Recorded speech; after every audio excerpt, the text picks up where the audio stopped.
Hi, everybody, and welcome to another episode of Single in the City, where we are jumping right back into our conversation on marriage. We have our guest here, Justin Gilbert, and I am your host, Genesis Moore, with my lovely co host, Miss T.R. Berry.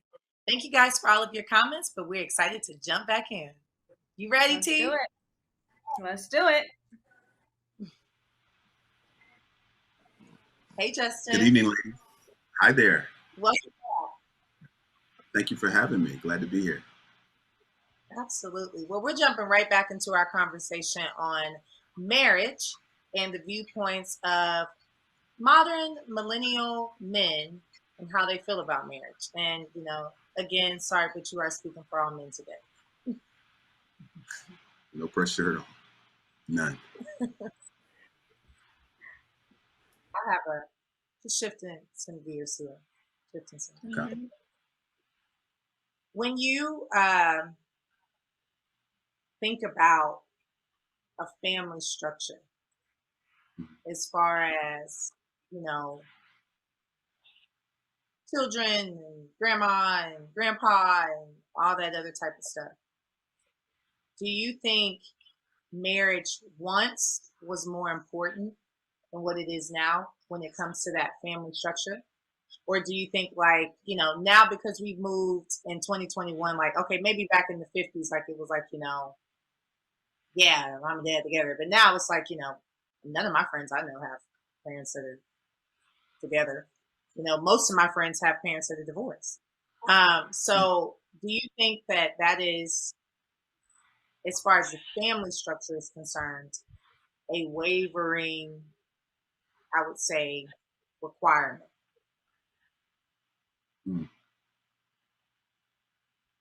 Wow. It would actually seem that it is. But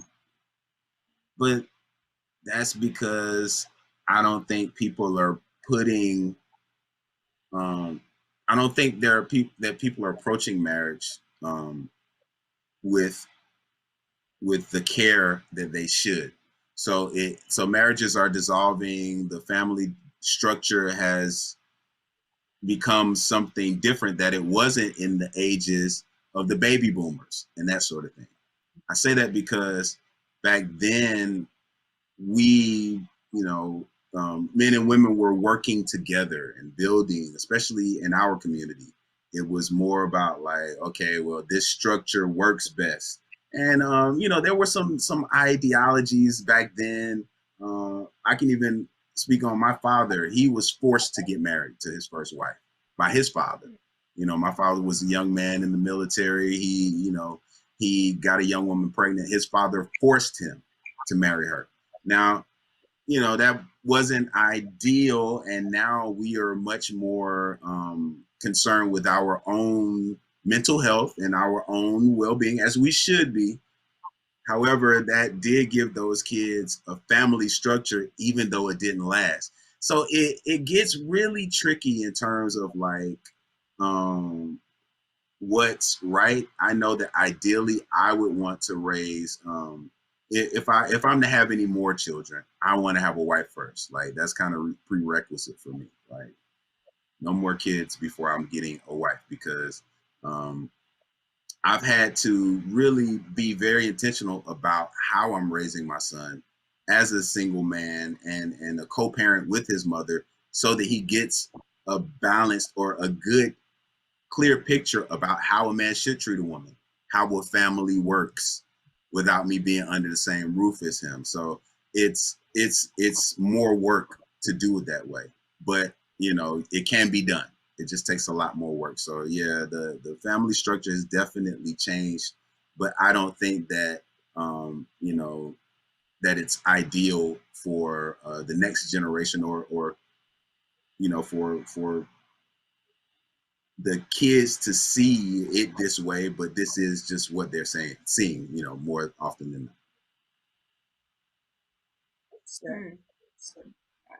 I think that's interesting, and I can say I think I agree. I can agree on this. You have a point that I think I'm on your side with, because you got one. Yep, 1 point. You got one. No, but seriously, like people align parenting and being a mother and father and being a spouse with someone else sometimes I think a little bit too closely. And I think that when you have a family, it's about what's best for the child, period. So if you being with the mother or father of your child is the best environment to raise that child in, go for it. If you not being with them cultivates the best environment to raise that child in, then go for it. Because I'm sensitive to children because they didn't ask to be here. You know, like you asked to be married to this person, you asked to be in a relationship with this person, you chose to have a baby with this person, you knew what it was when, like I said, did you know what it was when you signed up? Children don't ask for any of this. They just like, oh, I guess I'm here, you know, and they have to live with people spend the rest of their adult lives sorting through what happened to them as children. That's literally what we are all in therapy for, is figuring out what happened when I was 7. And a lot of what I personally, you know, went through when I was 7 had to do with the disentanglement of my parents' marriage, you know. And I think that had my parents divorced sooner, I would have been happier sooner. So I think that whatever is good for all parties involved, but most importantly, the child, whether that's in the nuclear home. And of course, it's great because you don't have to worry about, why is daddy leaving? And I thought we should all sleep here. And why can't we be together? And I saw my friend's parents kiss and y'all don't kiss. And he got a girlfriend. Or I see, you know, that, or I have a half brother, a half sister. I get it. It's very complicated being a single parent. But I think that what children will eventually grow up to understand more than anything else when it comes to the dynamics of, were their parents happier within themselves, therefore a better individual parent to them. You know, when they come to the basketball game in the same car and they argued the whole way going and the kid crying in the back seat because they yelling, you see the parent, you missed the turn, but you made me miss the turn. No kids want to go through that. But if both parents come in separate vehicles and both of them bring their own significant others and girlfriends and they see the mom and the girlfriend hug and all of that, they'll go out there and play a great game. And that's what it's all about when it comes to, you know, in my opinion, the family dynamic. Yeah, I think it's all about, in that situation, creating your normal. Like, you know, we all create our normals for our households, whether it's how you fold towels, whether it's how you make up your bed, whether it's your parents being together or your parents not being together. It's all about cultivating the normals in your life and in that child's life, I think. But I also think, though, that when it comes to, my parents were, you know, married my entire childhood. My parents got divorced when I went to college. Still hit hard, but I was in college, you know. So, and not saying that they had the, you know, marquee, you know, of what a great marriage should be. That definitely was not the case. But it was something about having both of them there, like, you know, that gave me a lot more perspective. And it gave me a lot more perspective on, like my dad, I love him to pieces, but he is a person, he is about him. And so sometimes being about, you know, like he's gonna love you, he's gonna feed you and things like that. But let me tell you something, when it comes to what he got going on in his business, he is about his business and that takes precedence. Where's my mom? She's not that way. Only us, we were the only precedents, you know, as far as children were concerned in the household. And I think that comes with, but it gave me perspective on love. I never felt like my dad never loved me. I just always, you know, and so even in how I am now, when I take my work or what I'm doing is priority for me as opposed to maybe, you know, oh, hey, babe, I can't go out to you today. I got to work. I'm expecting, you know, you to understand because that's what I've grown up with. I've been accustomed to. But for you, it might be, hey, I'm used to how my mom used to love us. You put me first, even if you do have to work, you know, like make it a priority. And I think people don't really spend enough time talking about, especially when you're dating and being single, the emotional intelligence of understanding how a person likes to be loved. And sometimes the way you show love might not be the way that that person receives love, and vice versa. And you're trying to poke somebody to get them to do what you want them to do, but in the standards of what you would want, how you would like to receive, as opposed to really stopping, learning, assessing a person and saying, hey, you might not be perfect, but I see you as a person, and I love you as a person, so let me, I might have to make certain adjustments, but that comes with the compromise of being with someone. But I say all that to say, I think it is more on the woman to be that. It's what we talk about in society and being single than it is for the man. I think men don't always sometimes look at women and say, let me love you for you and how you are. Like for me, I'll be honest, I don't particularly like cleaning my house on Sundays. I do not like doing it. I'll be honest, I do not like doing that. I do it. Um, I bust out my cleaning products. My mom has taught me how to be an excellent cleaner. So even when I hire someone, sometimes occasionally I hire somebody to come and clean my house on Sundays. But even when I hire her, sometimes it's not as good as I could do it. But I would want someone to look at me and say, I know you don't really like doing it. And that's okay.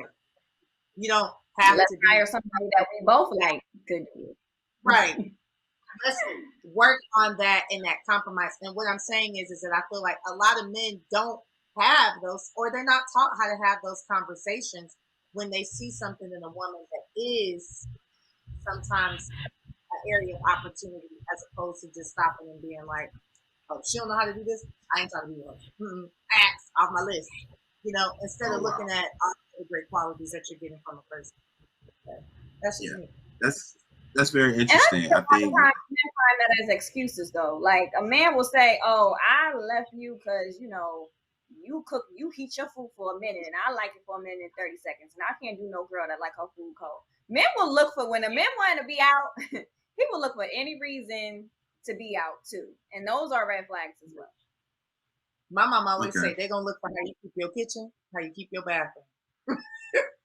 Them the top two. Listen, it's very, very important stuff. Like, I think, yeah, knowing ourselves is paramount. Like, how can we really be good to other people if we aren't aware of ourselves in a way that we can actually articulate certain things about our personality and our expectations that, a person should know.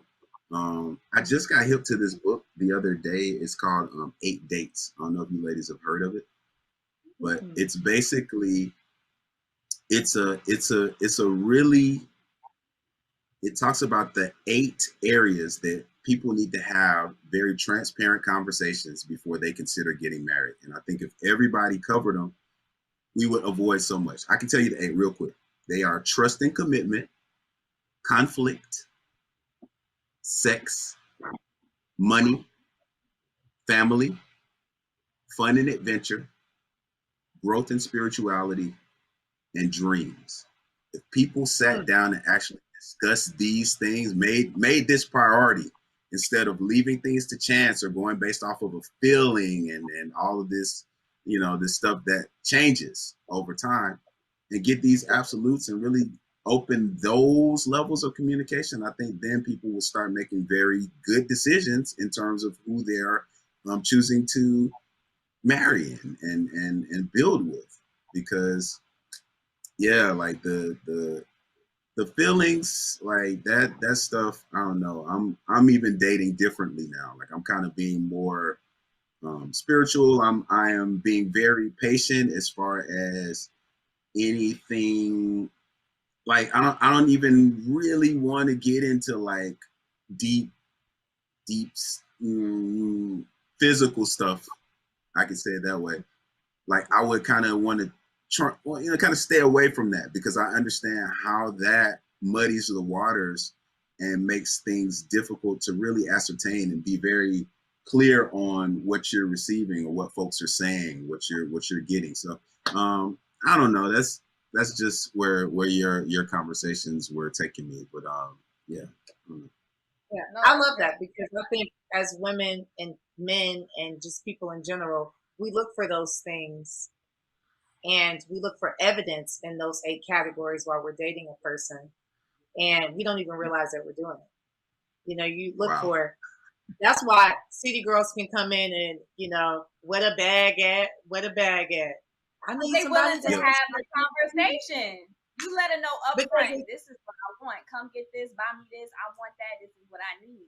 And a lot of people they go the security appeasing the other person when it's like, no, tell somebody what you like and let them tell you what they like. And if it aligns, go from there. But a lot of people be like, how can I make you happy? And how can you make me happy? And then somewhere down the line you realize neither one of y'all is really who y'all are, So now y'all both Spider-Man, like, ooh, I'm looking at you and you looking at me, and we both set this up for disaster. But the city girls is like, I'm gonna tell you exactly what it is.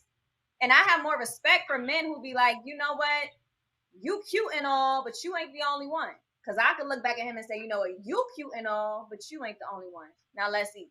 And I think that we have to be transparent in our conversations with people and dating, especially as Christians, because just bringing it back, like a lot of times in the church, a lot of stuff isn't just like straightforward, straight shot, no chaser. A lot of it is, like, you look nice today, but you I can see you got a little pounds on you, girl. That chin, and it's like, oh my gosh, you trying to say I'm getting fat.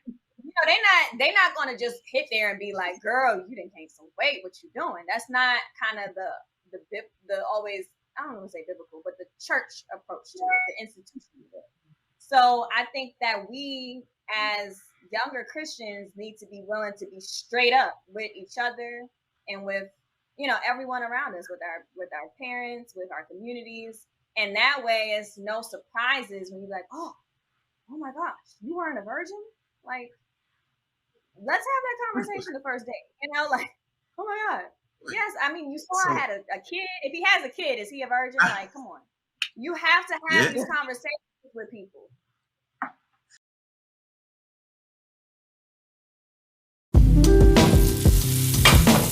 We're back on our Thanksgiving installation.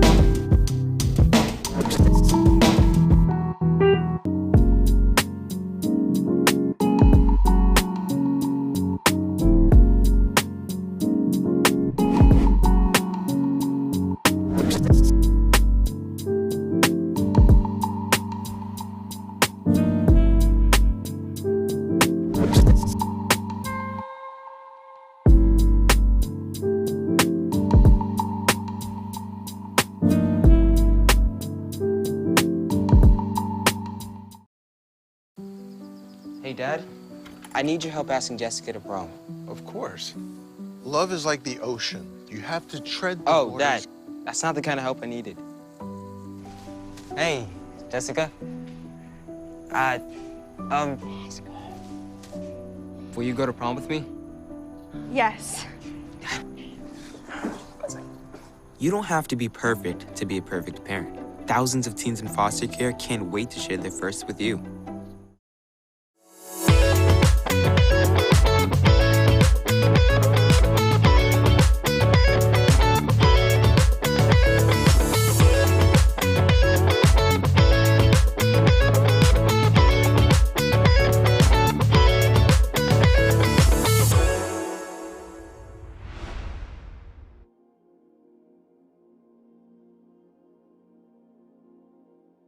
Wait a minute.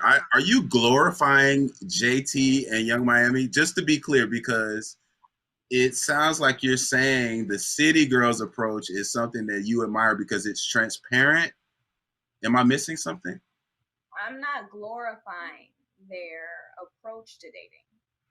What I am glorifying is their transparency in their approach to dating. The method. Final answer. Okay. Very interesting. Now, see, the only issue I take with that is that is what we're being inundated these days with this idea of the transactional relationship. Then people at times kind of say, I want something more, but then, like, you know, that's what the girls turn up to.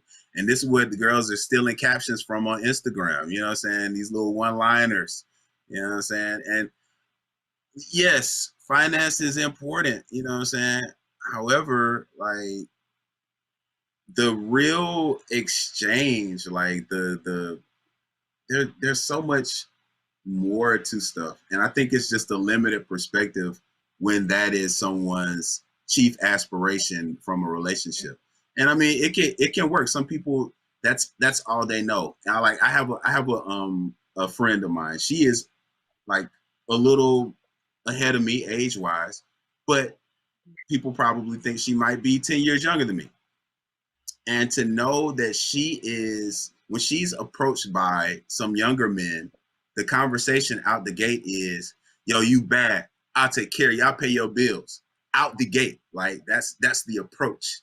It's no longer about, you know what I'm saying, hey, where are you from? What are you passionate about? When is your birthday? What's your middle name? Like, people aren't even taking the time to really unpack, you know what I'm saying, and learn folks. It jumps right to the transactions because people want sex. And they assume that because a woman is attractive, that she is, you know what I'm saying, of the JT and Young Miami tribe.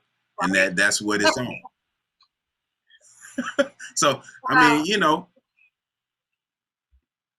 I do think, though, that I think if I could speak, I'm going to speak for most women in this and say it's entertainment, you know, and even in that same, like, a lot of women, yes, we want men that are financially secure and things of that nature. But let me tell you something. If a guy is leading off in a conversation about what he can do for me financially, 9 times out of 10, he can't. And then the other 1% of if he can, you know, do I really want a person where all their value is put in money? Even let's take it back to what you were talking about with the 8 dates, because I thought that was brilliant. Okay. That's one category. Mm-hmm. So even if, like, you know, that's one category that a lot of women are talking about, it might be a category that we feel like kind of got overlooked in the past couple of years. You know what I'm saying? Or maybe that wasn't a mandate on everybody for a while. But when you're talking about a whole person, most mature, forward-thinking women aren't thinking only where the bag is. We're also thinking about trust and commitment. And finances is only another way of showing a woman a certain sense of security. And what a lot of women don't say out of their mouth is, we like to be secure. We like to feel safe. We like to feel secure in finances. Like, if I'm in this house, we're not going to get put out tomorrow. We like to feel secure in for, like you were saying earlier about like the territorial nature, even for women. It's for us, we want to feel secure in, I got you, nobody else can have you, because you look at me on a higher level than you look at other women. You know, it's certain things, but again, that goes back to how somebody desires to be loved in a sense. B, the maturity of that person, because if they're only looking at one category out of, if we're using your example, the 8 that are on the list, most women, that's one thing. Like, we want at least 6 or 7, you know, like, at least give me 5, you know, something. But, and I think people don't have the transparency in the conversations to say that those 5 can be interchangeable. It might be, you might come to me and say, I can only give you, what was the first one? The trust and commitment. I can give you the finances. I can give you the family, and I can give you marriage, and I can give you what was the other thing? What was one of the other ones you put on there? Sex. Fun and adventure, sex, dreams, growth and spirituality. But see, but then that all goes to what you value. because Yeah, for me, if a man doesn't value my dreams, that's a big L for me because I got a lot of dreams. But he might be like, I can give you the other 5, but the and dreams when see, I don't live in the clouds. I live right here and on the floor. to me, those intertwine though. Like if somebody says like, okay, I got the finances, I'm gonna be like, okay, well, did you go the college route or did you do the entrepreneur thing? And if so, let me know your mindset about being an entrepreneur versus the safety and security of, your 9 to 5. You have a 401k. Okay, so your credit ain't good right now. I get you went through some things. It was a pandemic.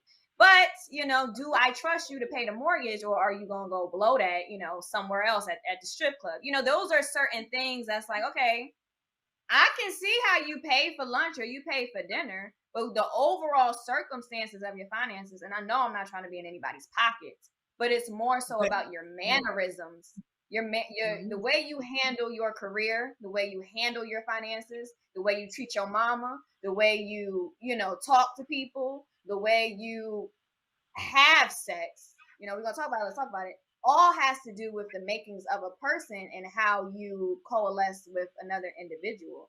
And I think that those 8 things intertwine in a lot of ways. But if it's a girl who's kind of thinking, or a guy that's thinking like, oh, I got this money, I know I could budget 1,000 on her, and I'm gonna get her, and she's gonna be fine. But it's like, no, like, okay, you got money, I got money. What's up?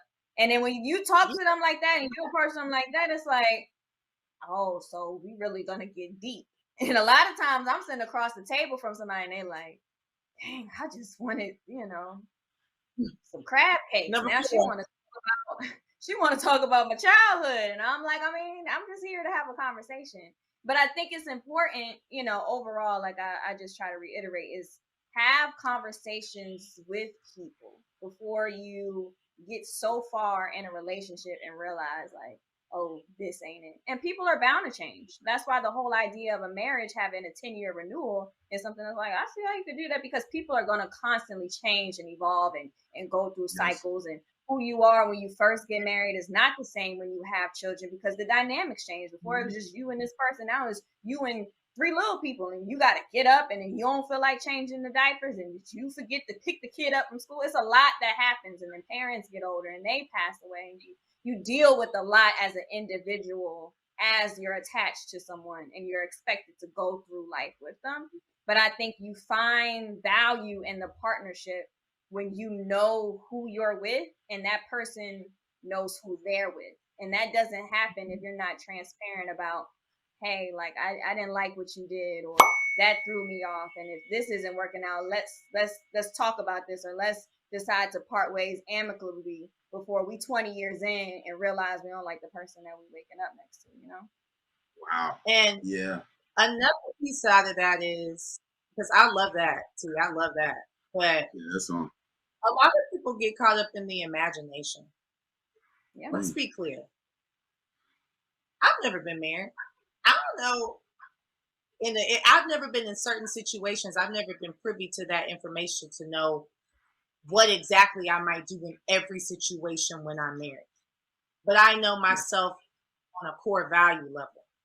You know what I'm saying? So it's like so many people get caught up in the imagination of, I don't know if I want to do this because what if this happened? Because what if that happened? And what if you do this? And what if I do that?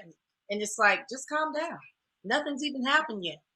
You don't even know. You're only imagining what you think might happen, and it's stopping you from making a forward decision.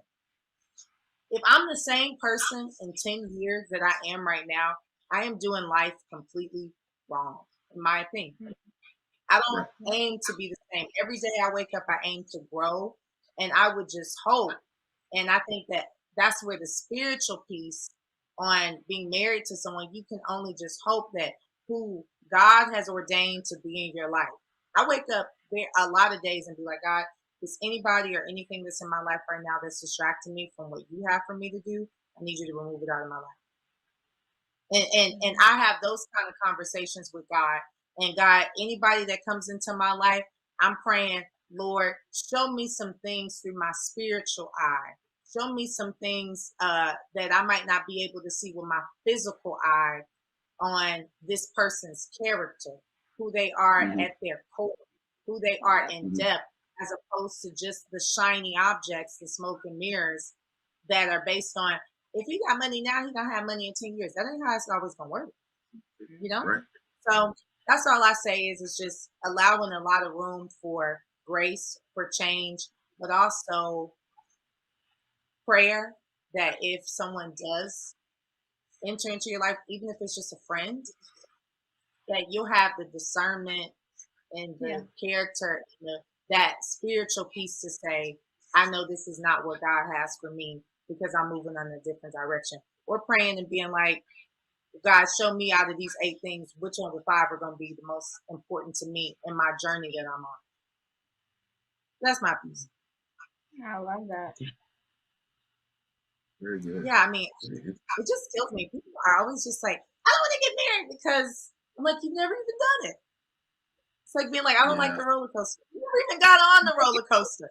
You know, when you think about though, like this whole Will and Jada thing, right? I saw somebody talk about like, why would I get married? I think it was the rapper Wale. He was like, why would I get married? Will and Jada been married all these years, and you see how they turning out, or how things are going, or the conversations that's happening on Red Table. So, you know, it makes it harder in today's times to aspire to marriage because a lot of times, what do they say? If you live long enough, you'll see the heroes become the villains or something like that. And that's a tough pill to swallow. Because I used to be like, I want that Jada and that Will. Do I really want that Jada and that Will? That's people business. Well, listen, I mean, I think if we're really honest, at some point we've all been the villain in somebody's story. I think a lot of times people aren't told what to really look for so they can make informed decisions, you know what I'm saying? But, you know what I'm saying? I know we're wrapping up, but I think this is a good time to insert this. Like, I was told by a very, very wise woman, when I asking her about what to look for in a mate. She told me that first, you need to assess whether she's clear on your mission and what you're trying to do in your life, and is she availing herself and all that she has to help you get there. And this is for men choosing women. Secondly, how does she handle relationships, her tenured relationships? So her family and her close friends, how does she handle those? And what is she telling you about those? Does she do little conniving things? Does she manipulate things? This is all showing you how she's going to handle things in your space. Also, does she have an accommodating spirit and a can-do attitude? You know what I'm saying? Is she willing to step up to things and really help move things along? So that's like 3 things. That's 3 good ones right there. I think that's enough. So I just wanted to insert those, you know. I think it's great for us to wrap up with the fact that the best advice that our male got was from a woman. And on that note, everyone, this has been another episode of Single in the City. Thank you so much for joining us. I am your host, Tiara Perry. I have my lovely co-host here, Genesis. And thank you so much, Justin, for joining us tonight. Thank you for having me, ladies. It was great. Appreciate it.